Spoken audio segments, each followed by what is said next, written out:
Kinsley. Sorry, Kinsley. Not coming up right now, girl. Okay. Welcome home. Yeah.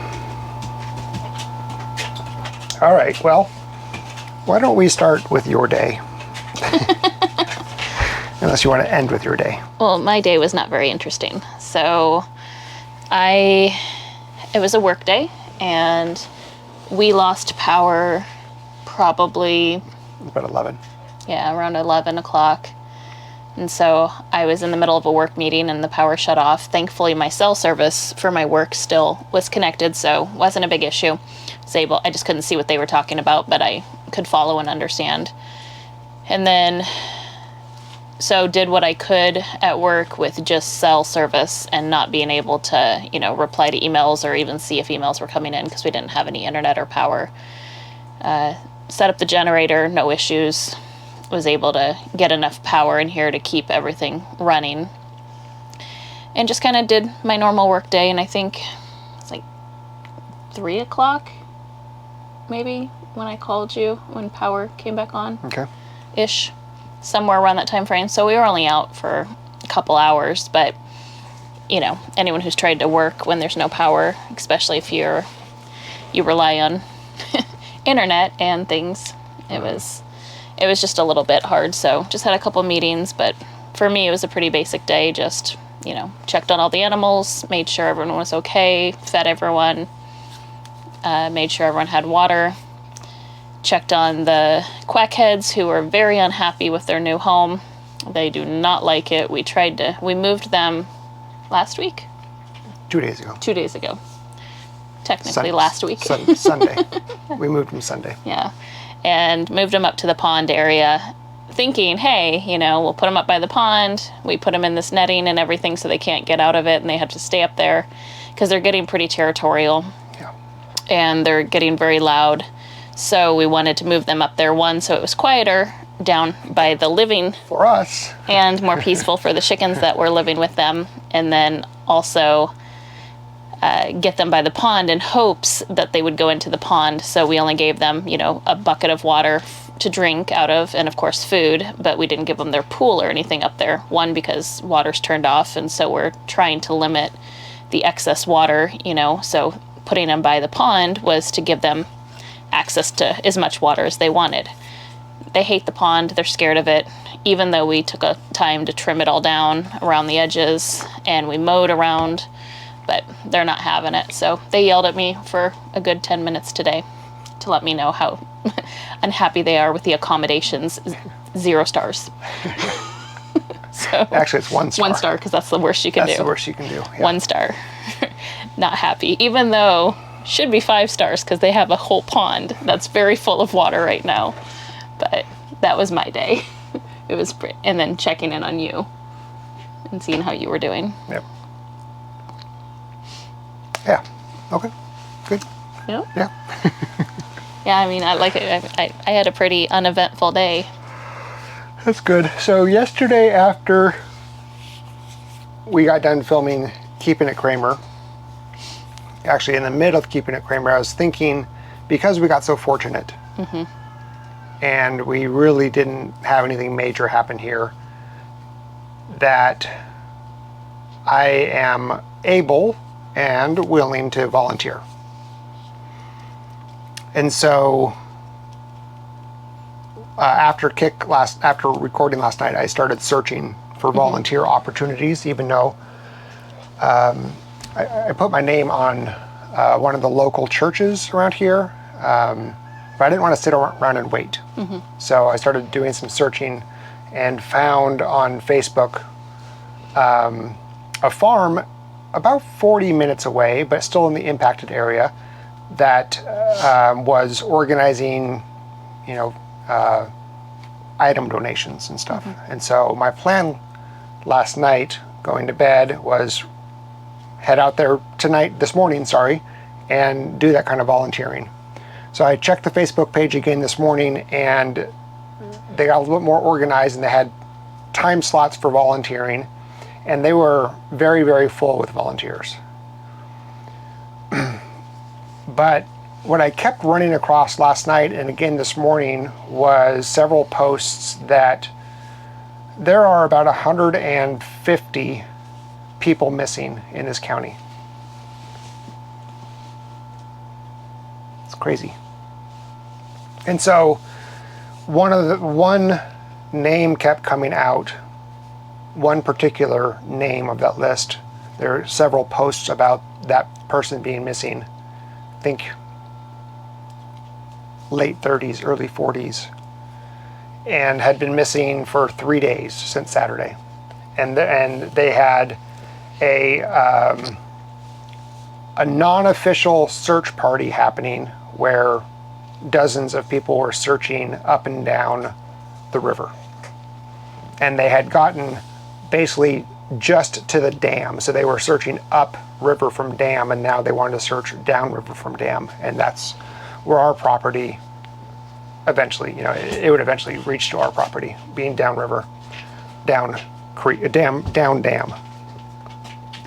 Anyway, Yep. You guys get the point. Downriver from the dam. Yeah, so I decided that I wanted to join the search party. I've never done a search party. I've never done a search for Search and rescue. missing, and definitely not the rescue part, just the search part.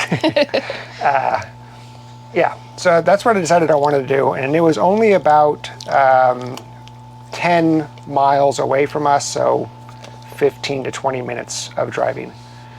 So it was pretty close, and got directions to where everybody was meeting. I was going to be a little bit late. They were supposed to meet around 9:30 in the morning. I didn't leave here until about 10, so I was going to be late, maybe 10:15, something like that. But I had equipment ready. So I had obviously my boots, and I had a change of clothes. I was ready to get muddy and wet.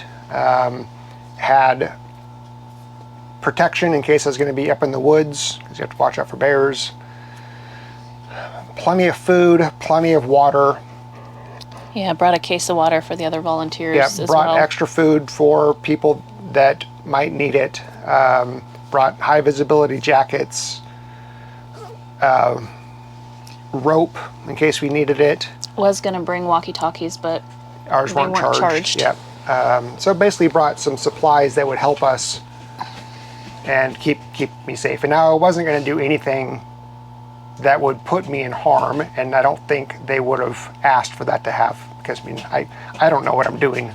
Basically, I'm just feet and eyes and volunteer the way that I can. So as I'm driving to that location, I would have to cross one bridge to get to where the dam is. And that dam is across the bridge too. So basically would have had to cross 2 bridges. But as I crossed the first bridge, which wasn't very far from our property, the bridge is pretty low, and I don't know, probably 20 feet above the river itself at normal heights. And before I could even see the bridge, as I'm coming down the hill and rounding a corner, I just start seeing just mud everywhere. Everywhere. And get down to where the bridge is, and there's a Century Farm there. And their fields are wiped out, covered in debris and trees, mud everywhere. They're right on the banks of the river. Their bank is probably 15 feet above the river, normal river. And as I'm about to cross the river, there was a stopped car. There was a truck there with a gentleman out with binoculars and a lady in the truck. And I just stopped before crossing the bridge, and I said, "Hey, do you know if this bridge is safe or not?" He goes, "I don't know if it is or not, but you can kind of see some cracks here and there." And he goes, "I don't know, just be careful." He goes, "I'm actually here looking for my nephew." And I said, "Oh, are you looking for so-and-so, the one that I was hearing about so much?" He goes, "Yeah, that's my nephew. He goes, "The search party is further upriver, but I'm staying out of their way, and I'm searching here on the bridge, from the bridge with binoculars." I said, "You want some help?" He goes, "Yeah, sure." I said, "Okay, let me park." So I found a place to park. It was very hard to find a place to park because there's tons of volunteers doing cleanup effort at the farm.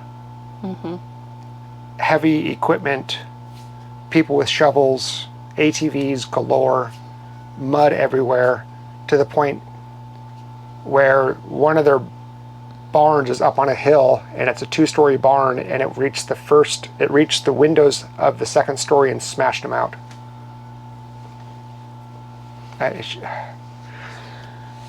It's crazy how much damage there was.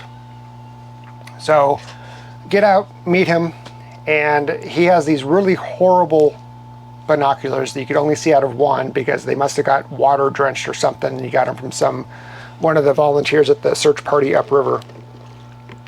And we were just got to talking, and he goes, "Yeah, I'm calling my buddy right now. I'm trying to get a drone out here." I said, "I have a drone." I said, "I'm not far up. I'll just go back. I'll turn around and I'll go back, and I'll go get the drone." So head back home, grab the drone. That's when the power went out. I was going to bring the generator to keep charging the drone batteries because our drone only has about maybe a 20-minute fly time at best conditions per battery pack or per battery. But I hadn't charged them, so... I was charging them because you would let me know. I texted her, "I'm heading back to grab the drone. Please plug it in to get it pre-charged." Yeah. So, but we left the generator running here, so I ended up grabbing the Blue Eddy, one of the Blue Eddies, the one that I needed to do a sponsorship video on. Definitely a very large Blue Eddy in the back of the truck, in the bed of the truck, or the cab of the truck. So anyways, got that all packed up and headed back. It took me like 40 minutes to get everything kind of, once I came back, to get all the battery pad, so it basically took me 40 minutes to get back there. By the time I got back there, there were 5 other individuals with drones that had shown up. Oh, wow. Which is great. Because what we were doing with the drones is we were taking them and flying them not only up and down river and scanning the banks of the river closer than what you can get with with bad binoculars, but also going up over the trees and into the fields and into these big log jams that it's not safe by foot, and it's so hard to get to because the mud is so deep that you just sink in with your boots. But my drone was still charging, so it took about an hour. Oh, and the app wasn't installed, so it took me about an hour to download the app and then charge the batteries. So meanwhile, while I was here, I had borrowed our neighbor's binoculars, which are very nice binoculars. And I said, "Hey, I have a pair of binoculars. What do you want me to do?" He goes, "Just take different vantage points with the binoculars and identify places you want drones to go to check out in better detail." And so that we were kind of coordinating that effort. But it was a little bit of a free-for-all because there wasn't like somebody really in charge.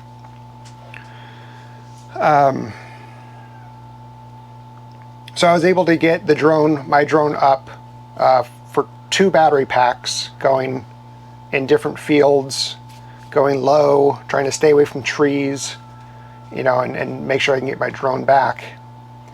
And just going to places where just something would catch your eye. And the problem you gotta imagine, with the water going up, it has to be 50 feet how high the water went up, because in the trees there are tin roofing at the top of trees. There's so many plastic bags, and there was a child's play set in the top of a tree along the banks of the river. It's just debris everywhere and trees down everywhere and just log jam. It was a needle in a haystack trying to find anything. So everybody that was searching with the drones and the boots on the ground were looking for this one particular person, even though there's 150 missing people still. And they knew that this one person was on the upside of the dam because that's when his cell signal last pinged. Was just before the dam upriver. And that was Saturday.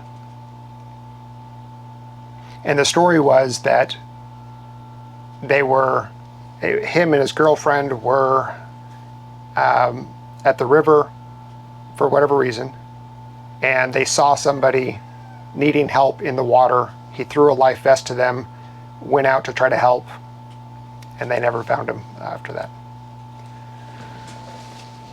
So it's now been 72 hours since he was last seen in the last cell phone signal ping.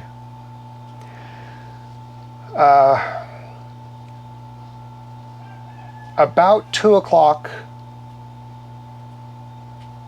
about 1:30 or 2 o'clock, most people with drones had left. Their batteries had died, and they had left.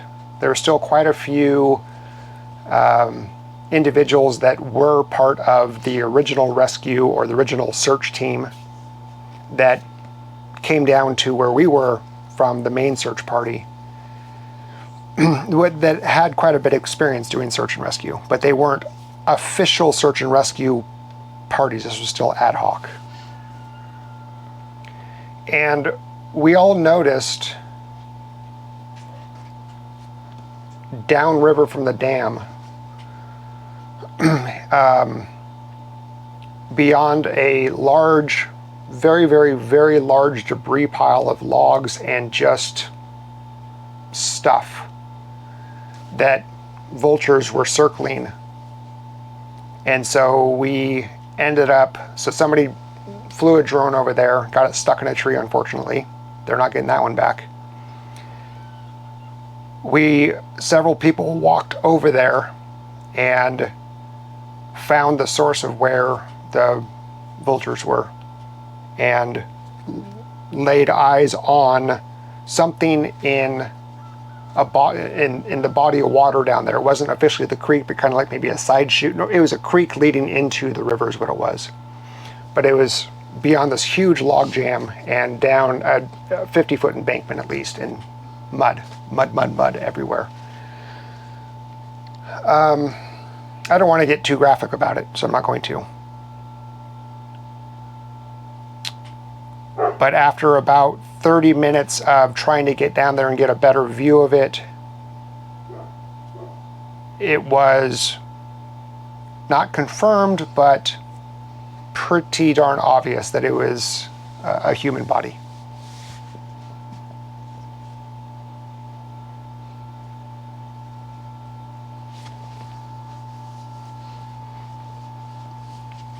Didn't know if it was a male or female. Don't know age. Don't know who.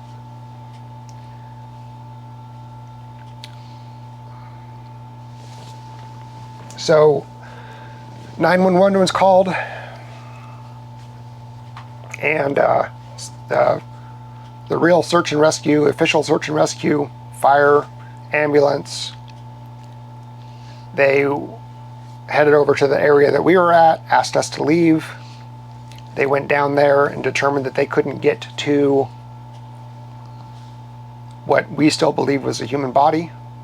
So they had to head back across the creek and then ask the owner of that property permission to go on their property and go down the embankment and get the Recover.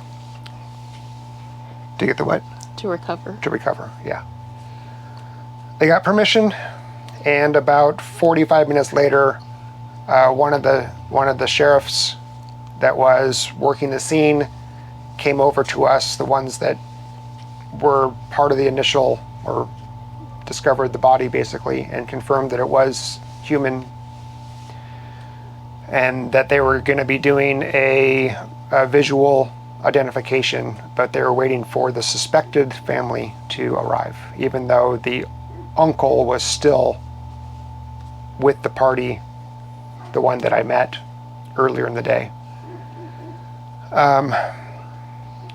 about an hour and a half, 2 hours passed, and they still were doing the recovery. And so there was nothing for me to do. I couldn't fly my drone anymore, couldn't really do anything. There was no more really to do for that day, so I ended up leaving. So I don't know. I don't know who it was. I'm sure I'll find out on Facebook at some point. But or on the news. Yeah. There's still 149 more.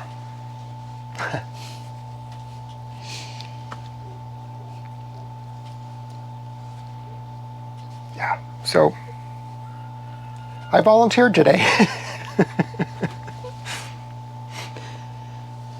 Last night when I was telling Katie I was going to volunteer, one of the ones I wanted to do was a dig out help where several houses, 100, I don't know how many houses in the path of the destruction are under mud, and they're digging their houses out and cleaning up. And I said, I'm going to go do that. And she's like, babe, you have a bad back. Don't do that.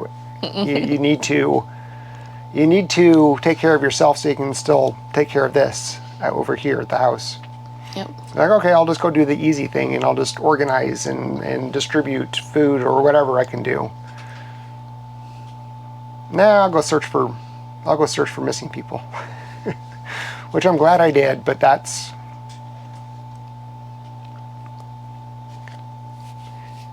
yeah.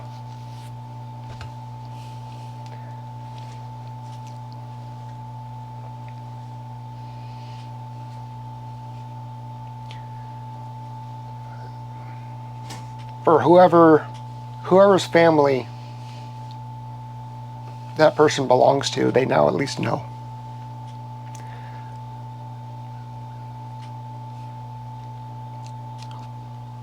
Yeah. So, pretty crazy day. I mean, it just even before that finding of that, just knowing that as you're looking through the binoculars or you're looking at your cell phone screen trying to find something, and at any moment you might just come across that something.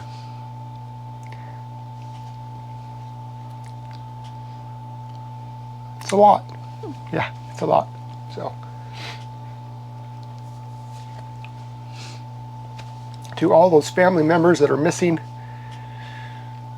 a family member, to all those families that are missing a family member, my heart is just, I'm sorry. But anywho, that was the day today. Yeah. And I'll probably go back out tomorrow. Yep.